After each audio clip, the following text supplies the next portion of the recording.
Most people wouldn't have noticed the journal. It was tucked between a worn copy of Treasure Island and a rusted tin box filled with old Metro tokens. But Evan wasn't most people. He had a thing for forgotten corners and dusty shelves, the kind of places where stories hide before they're ready to be told. He was in the Mission District, in a thrift shop that smelled like old postcards and peppermint. The shopkeeper had nodded absently when Evan asked if they had anything old. "Everything's old, man," she'd said, going back to her crossword. But Evan had kept digging. That's when he found it. A leather-bound notebook with a broken strap, no title, and uneven stitching. It looked handmade, delicate, but solid, like someone had poured themselves into it. He opened it gently, expecting blank pages or maybe old recipes, but instead, every page was filled with writing, except the ink was gone. Every page had faint indentations where someone had once written, like whispers that had lost their voices. He ran his fingers over the lines, flipping carefully, page after page. Someone had poured out thoughts, reams of them, but they were gone now. Evan didn't know why he bought it. Maybe because it felt wrong to leave something so personal behind, or maybe because, somewhere deep down, he hoped there was still a way to hear what had once been said. That night, in his tiny apartment overlooking the fog-blurred skyline, Evan sat at his desk with the journal under a desk lamp. He tried everything angled light, a pencil rubbing over the pages, even lemon juice and a hairdryer. Like some ridiculous YouTube hack, nothing worked. He flipped to the back cover, disappointed, and then he saw it. A date scribbled faintly in pencil inside the inner spine. May 14th, 1949. He blinked. That couldn't be right. The pages didn't feel that old, but something about the handwriting, the elegant curve of the 9, the way the 4 leaned slightly left felt real. He stared at the journal for a long time before putting it on the windowsill and going to bed. The next morning, San Francisco was soaked in mist. Evan reached for his coffee, turned toward the window and nearly dropped his mug. The journal was glowing. Not brightly, just a faint amber shimmer, like it had caught the rising sun in a way no other object had. He leaned in, and that's when the words appeared. Not all of them, just a single line, etched across the top of the first page. "If you're reading this, you're not supposed to be here yet." Evan froze. He stared at the journal, then glanced out the window, half expecting someone to be watching, but it was just fog and rooftops. He read the line again. It didn't vanish. It stayed there, written in tidy, deliberate script. He flipped the page. Another line appeared, slowly, like invisible ink developing. "My name is Marin. This is not a love story," he exhaled slowly. Something electric buzzed in the room. Not fear, not wonder, something in between. He reached for a pen, but before he could write, another sentence appeared, faster this time. "Don't try to find me. It's too early, and you'll only make it worse." By evening, Evan had read 15 pages of invisible ink that only appeared in natural sunlight. He started timing them. Every morning at sunrise, a new page revealed itself. Always the same tone, curious, observant, sometimes distant, but woven between Marin's words was something undeniable. Loneliness. She wrote about places. Evan knew North Beach when the trams still ran. A fountain that no longer existed. A bookstore replaced by a shop. Her words painted a San Francisco he'd never seen, but somehow missed. Then, on day 4, her tone shifted. "Someone's watching me now. I feel it." The fabric's thinning. Evan stared at the line for hours, not because it scared him, but because of what came next. "If you're really there, I need you to understand something. The world is about to bend, and I might need your help to unbend it." Evan began setting his alarm for 5:35 a.m. Just early enough to make coffee, sit by the window, and wait for the sunlight to find the journal. The morning light seemed to wake it up. As soon as the first rays touched the page, the ink surfaced like frost forming on glass. Today's entry was different. It wasn't addressed to the reader anymore. It started with a name. Evan, you touched the spine. That's how I know it's you. He leaned back slowly, goosebumps rising. He hadn't told anyone about the journal, hadn't posted about it online, but there it was. His name, scrolled in looping, vintage script. It didn't feel like a greeting, it felt like a warning or a test. The rest of the page unfolded like a whisper. You're clever. You looked in the spine. I figured whoever found this would. That's how we start the moment. The reader touches the spine. I start to remember, just flashes. At first, a color, a name, and then a feeling. Evan read the paragraph again. We start. It was written like a loop. Like this wasn't the first time Marin had done this. Like she'd been waiting for him. I left this journal inside what used to be Kessler's Market. You probably don't know it. It burned down in 1962. But before that, it was the kind of place where you could buy apples, newspapers, and notions. My father used to own it. She went on to describe it in detailed candy jars behind the counter. A bell on the door, the sound of her father's radio playing soft jazz in the background. Evan knew the lot. It was a parking garage now, but something in the way she described it, so richy, so specific, made him smell cinnamon and dust. At his tech job that day, he could barely focus. The city felt different. Not just louder or older, but layered, like he was walking on glass, with something below it waiting to be seen. During his lunch break, he walked to the address Marin had mentioned. Sure enough, the lot stood there, dull and grey, but as he looked closer, something shimmered near the far wall. It was a single word, faintly scratched into the concrete. Thread. It meant nothing, and yet it made him feel everything. He ran his fingers over it. The grooves were real, not imagined. Back home, as the sun dipped below the skyline, he hovered near the journal. Even though he knew it wouldn't speak again until morning, but just before midnight, he thought he saw movement flicker, like heat rising off pavement. Then one word appeared, entirely out of schedule. Soon, the next morning, the page lit up with more than a message. It lit up with coordinates, real ones. He checked them on his phone. The spot was a small overlook near the Sutro Baths ruin. He was skeptical, but something deeper inside said go. By noon, Evan stood at the cliffside edge, wind whipping at his jacket. He looked down at the waves, crashing hard and blue below. He waited, he listened, and then he heard a voice, not in his head, not through the wind, an actual voice. Behind him, I didn't expect you to come so soon, she said. Evan turned and there she was. A woman with a braid of dark hair and a long grey coat, standing there like she'd always belonged to the moment. Her expression held no shock, no fear, just tired relief. Marin, he opened his mouth to speak, but before he could, she raised her hand. Don't say my name yet. Not here. This moment only holds so much space. If we overload it. Her eyes darted around. She seemed to be listening to time itself. Things begin to snap. He took a step closer. She took one back. I needed to know if you could find me, she whispered. You did. That's enough for now. Evan reached into his coat pocket. He hadn't meant to, but the journal was there, pressed like a heartbeat against his palm. Tomorrow, she said gently, go to page 20. That's where it all breaks open. And just like that, like a light blinked out, she was gone. Gone. And yet, something in the air still vibrated with her voice. Evan didn't sleep.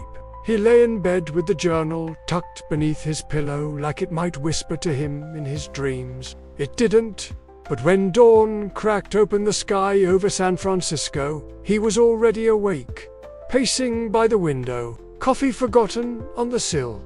Page 20, he opened the journal slowly, almost reverently. For a few seconds, nothing appeared. But then, like words blooming out of silence, the page filled with Marin's handwriting.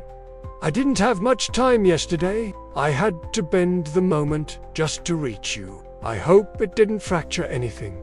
That didn't sound great. You looked exactly like I remembered or imagined. That's the problem with memory sometimes. It stitches dreams into facts. But I've been trying to be careful. I have to.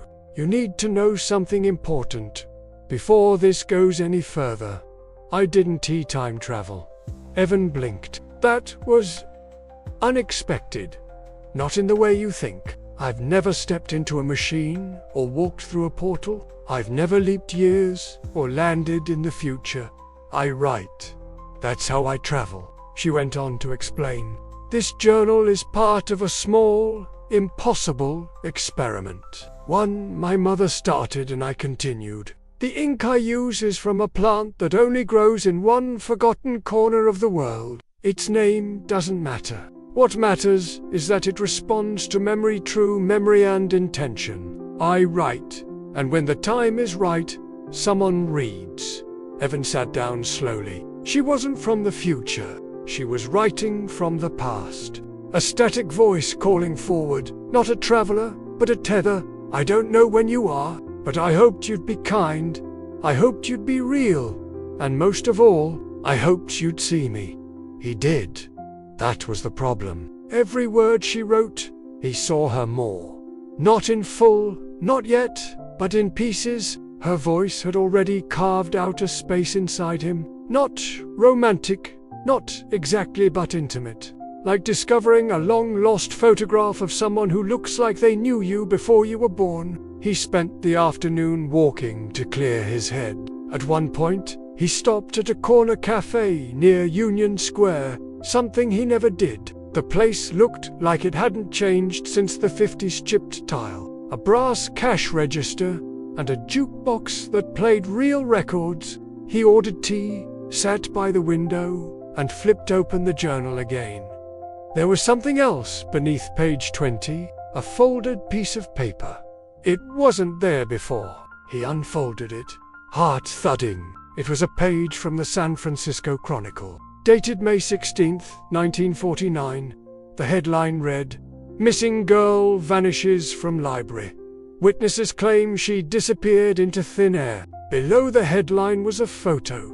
Blurry, but unmistakable. Marin. The caption read, Marin, 21. Last seen at the Mechanics Institute Library, speaking to herself before vanishing behind the shelves. Evan rubbed his eyes. There was no way this was happening. He didn't know how. But the moment he found the article, the world shifted again. The sunlight changed color, sounds outside dimmed, and for a heartbeat, the air felt to still. Then the bell on the cafe door jingled.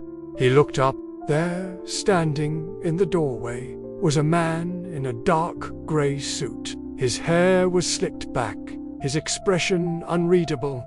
He didn't speak, just scanned the room, eyes glinting. They landed on Evan, and he smiled. Not a kind smile, more like recognition. The kind that chills your bones. Evan shoved the paper back into the journal, heart racing. He stood, grabbed his coat, and walked out, past the man without making eye contact. But as he passed, he heard the man whisper, soft and cold, "You've opened it, haven't you?" Evan didn't answer. He just walked faster. Evan didn't go home that night. Instead, he walked, for hours, through North Beach, into Chinatown, then west toward the marina. His phone buzzed with texts from co-workers, and one from his sister asking if he was okay. He didn't answer any of them. His thoughts were stitched too tightly to the image of Marin's face beneath that newspaper headline. And the man, that cold voice in the cafe. "You've opened it, haven't you?" still clung to his mind like fog on a window. Who was he? How did he know? And more importantly, was he from Marin's time, or Evan's? By the time he reached the edge of Chrissy Field, the sky had turned the color of ash. The bay glistened, empty and endless. He sat down near the rocks and pulled the journal from his coat. The next page was blank. He waited 10 minutes, 20. Then the words started to fade in. Slower this time. "You saw him, didn't you? You heard his voice." Evan's breath caught. Marin knew. "He's called the Archivist." "That's not his name." "Of course. I don't know if he ever had one. He doesn't move forward or back like we do. He watches. He collects. And once he's found someone with a key like the journal, he doesn't let go." Evan looked around instinctively, as if the archivist might be sitting on a nearby bench. There was only a jogger and a sleeping seagull. "He doesn't harm, not directly, but he feeds on interference, on anomalies. The more you try to change, the closer he gets. I only slipped once and he followed me for years. I'm sorry I didn't warn you sooner." "Then you can still walk away, Evan. You can seal the journal in a box, bury it, forget it ever existed. You'll feel the pull for a while, but it will fade. You'll go on, you'll be fine. Probably, Evan muttered, running a hand through his hair. But then, more words appeared. "Or, you can keep going. Meet me again, this time in the place where all beginnings end, underneath an address. A real one." It was a forgotten, ivy-wrapped house near the Presidio, tucked in a cul-de-sac no one used anymore. He recognized it. He used to bike past it as a kid, always imagining it held witches or secret staircases. And now, Marin. He went home, showered, changed clothes. Something inside him told him to dress nicely. Not for romance. This wasn't a date but for respect, like meeting a monument. At 9:45 p.m., he stood outside the house. The porch sagged slightly. The windows were black, but a single yellow candle flickered behind the lace-curtained front room. He knocked. The door creaked open. No one was there, just the smell of paper and cedar. "Hello," he called. Silence. He stepped inside, every nerve screaming. The hallway was lined with bookshelves floor to ceiling. No lights, just the candlelight, which seemed to hover, floating from room to room ahead of him.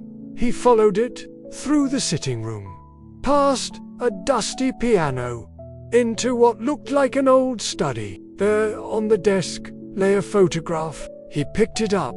Marin, seated in front of the very same house, except it looked new, fresh painted, with a garden in bloom. And beside her was him. Evan stared. The man in the photo wore his face, his clothes, but not from now, older, weathered, but the same person. Then the journal on the desk flipped itself open. The page read, "This is your last off-ramp. After this, we can't undo anything. If you stay, time bends. People forget. Some things may never be the same." Evan didn't hesitate. He wrote, "I've already left the highway." The study shuddered, not from sound, but from memory. The air rippled. Evan blinked hard and the candlelight deepened into gold, then blue, then something colorless entirely. The moment he signed that line, "I've already left the highway," he felt it. A thread inside him tugged loose, snapping something he hadn't known was keeping him tethered to the now. Then the journal vanished from the desk. Not disappeared, shifted, as if time itself had blinked, and someone was standing behind him. He turned quickly. It was her, Marin, older than the girl in the photograph, a little more shadow under the eyes, a longer scar along the jawline that hadn't been there before. but it was her, real, solid, standing in a doorway as if she'd just stepped out of 1949 and into his present. "You came," she said. "I did," Evan replied. "I didn't think I had a choice." She smiled at that. Not the kind of smile for strangers, but the kind for people who VA already lived through something together, even if they haven't yet. "Sit," she said, gesturing toward the desk. "There's something I need to show you." The attic door groaned open at the top of the stairs, revealing a room packed wall to wall with journals. Thousands of them, all leather-bound, labeled with years. Some years had dozens, some had none. Marin walked between them like a librarian, brushing her fingers across spines until she stopped at one marked 1950. "This one's mine," she said. "The last I wrote before—" She trailed off. "Before what?" Evan asked. "Before I stopped remembering what day it was." She handed him the book. "It's the only one that mentions you." Evan opened it. The entries were fragmented. Dates that didn't make sense. Mentions of places that didn't exist anymore. But always, somewhere in the corner of each page, his name, sometimes in full, sometimes in code. Once, just the one who never left the highway. "I don't understand," he said, flipping through. "You're an anchor," Marin said. "Some of us, we're driftwood, floating between eras. Memory is how we stay alive. But memory gets harder when time loops, when it tangles." She sat beside him on the wooden floor. "I wrote that last journal while I was still myself, before the archivists began to follow me again, before he started erasing my days." Evan leaned back against the old trunk. "How long have you been here?" She shrugged. "I'm not sure anymore. I've left and returned so many times. But this place, this house, always brings me back." He looked at her, studied the tired lines near her mouth, the steadiness in her eyes despite the fraying edges of her memory. "I think I've known you longer than anyone," he said, "and yet we've barely met." They sat in silence for a moment, the wind whispering outside the attic window, rattling it gently in its frame. Then Marin stood and crossed the room to a hidden panel. She opened it, revealing a small metal box with strange carvings. "Do you want to go back?" she asked. Evan tilted his head. "Back where?" "To where it all started. The day I disappeared. The library.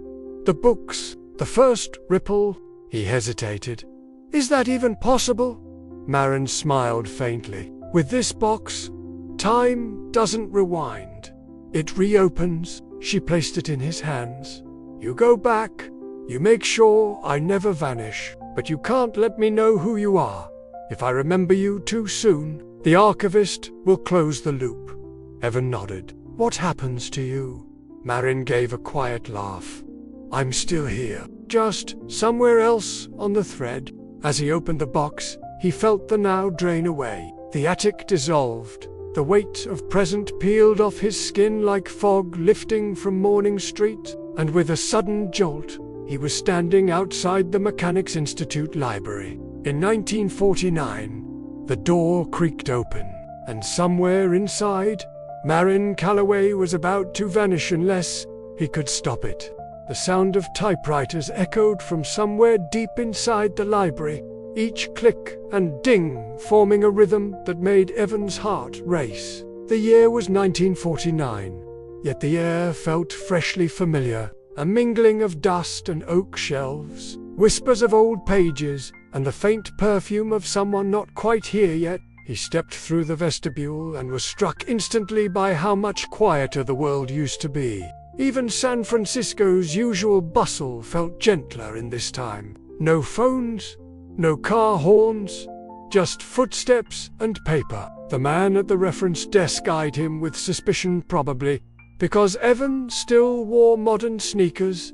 "May I help you, sir?" the man asked. Evan cleared his throat and quickly remembered Marin's warning. "Don't draw attention. Don't let her recognize you." "I'm looking for a book," Evan replied. On meteorology, educational. The librarian grunted. Second floor, west wing. He followed the directions, but took the long way around, circling back toward the reading room. He didn't need meteorology, he needed her.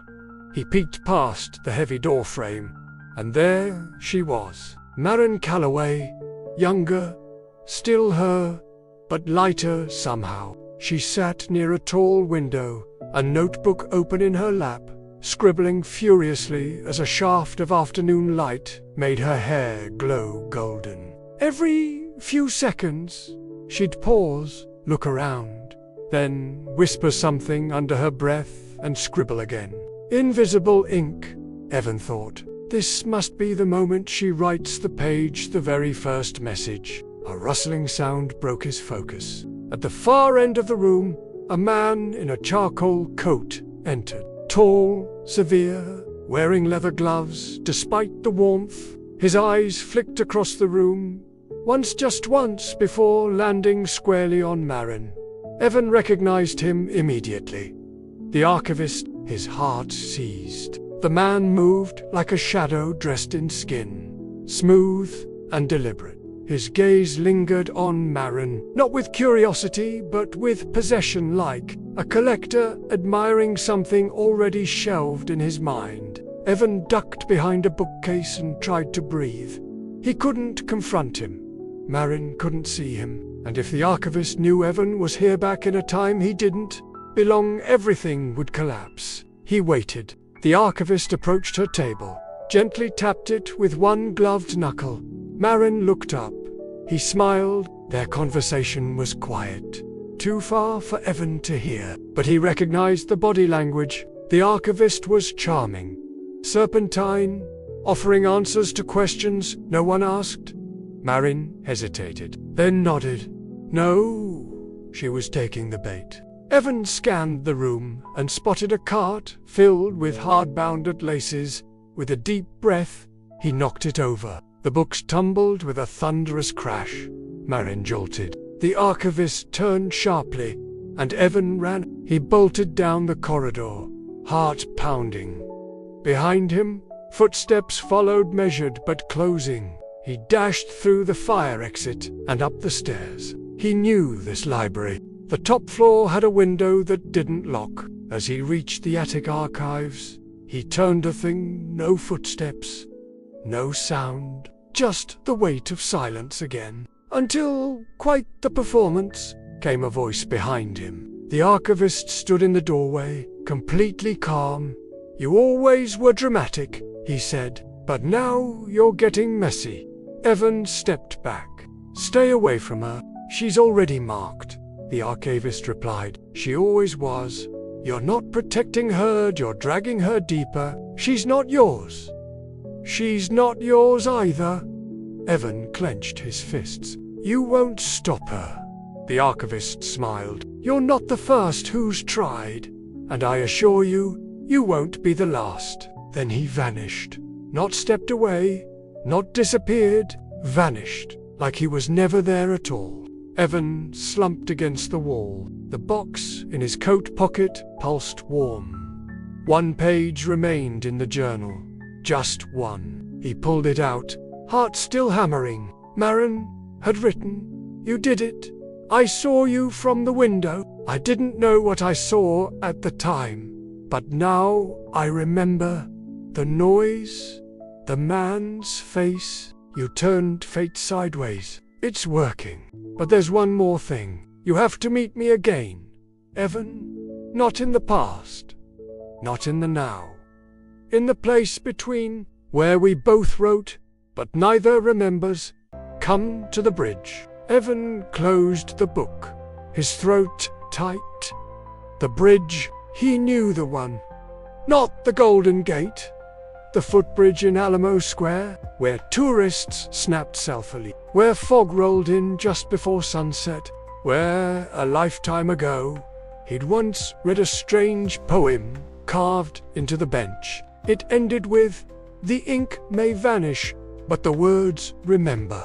Fog had swallowed Alamo Square. The Victorian rooftops blurred into soft silhouettes, and the footbridge across the park seemed to float in the thick grey dusk. Evan walked slowly toward it, journal clutched in one hand, the metal time box nestled against his ribs under his coat. There was no one around, no tourists, no traffic, just the hush of mist and the sound of his own breathing. The place between, Marin had written. He reached the center of the bridge and stood by the bench. Its wooden slats were worn smooth by decades of strangers. His fingers brushed across it, pausing at the faint carving he once dismissed as graffiti. But now he saw it clearly. Ink fades. Memory doesn't. A breeze stirred. Not from the east, not from the bay, from everywhere. And then she was there. Not walking, not appearing, just there sitting at the edge of the bench, as if she'd always been. Marin Calloway. Her hair was a little longer, her face a little older, but it was her, the her from every version he'd met and remembered and dreamed of, and for a long moment neither of them spoke. Evan sat beside her. "You made it," she said softly. "I didn't think I would," he replied. "The archivist nearly caught me." "I know," she said, not surprised. "He's part of the loop. He always chases, but he never wins." Evan turned to her. "Why here?" "Because this is where we both belong," she said. "It's where memory converges. Time doesn't run in lines. Here it braids. Every version of us passes through this point eventually." He looked down at the journal in his lap. The final page fluttered in the wind, blank. "He's still looking for you," Evan said. Marin nodded. "He'll always be looking. For anyone who remembers too much." "And what now?" She smiled and reached into her satchel, pulling out a small jar. "Invisible ink," she said, holding it up. "Lemon juice and heat. That's all it takes." She uncapped it and dipped a fountain pen inside. Then, on the last page of the journal, she wrote, "The future is not written in stone. It's written in ink that only appears when we're ready to read it." Evan watched the letters slowly appear, darkening as the paper warmed in his hands. "You always knew how this would end," he said. "No," she replied, "only how it would begin." Then she stood, handed him the pen, and stepped backward into the mist. Gone. Not vanished. Not erased. Gone. Like a page turned in a book whose next chapter hadn't been written yet. Evan sat alone on the bench, the pen cool in his fingers. Behind him, a breeze whispered over the rooftops. Somewhere, a typewriter echoed. Somewhere else, a girl with golden hair dipped her quill and wrote words no one could yet see. He opened the journal one last time, found a blank page, and began to write. She was never lost, just unread. And far above, the fog parted. Stars appeared one by one as if the sky had finally remembered them.